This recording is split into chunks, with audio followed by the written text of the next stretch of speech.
தனுஷ் ஐஸ்வர்யாக்காக மகன் யாத்ரா செய்த விஷயம். 90s கிட்ஸ்களுடைய ஃபேவரட் நட்சத்திர தம்பதியாக வலம் வந்தவங்க தான் தனுஷ் ஐஸ்வர்யா. இவங்களுக்கு யாத்ரா மற்றும் லிங்கான்னு 2 மகன்கள் இருக்கிறாங்க.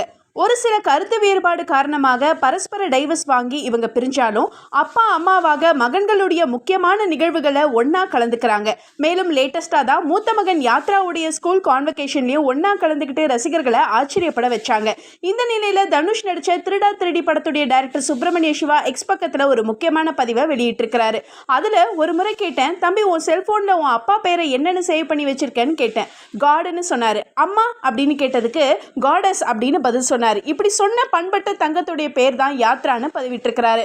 அப்பா தனுஷுடைய ஒவ்வொரு பட ஆடியோ லான்ச் நிகழ்ச்சிகளை 2 மகன்களும் அட்டெண்டன்ஸ் போட்டுடுவாங்க. மேலும் மூத்த மகன் யாத்ரா அப்படியே அவருடைய தாத்தா சூப்பர் ஸ்டார் ரஜினிகாந்த் சின்ன வயசுல இருந்த மாதிரியே இருக்கிறாருன்னு சொல்லாதவங்களே கிடையாது. மேலும் பாடலாசிரியர் அவதாரம் எடுத்திருக்கிற யாத்ரா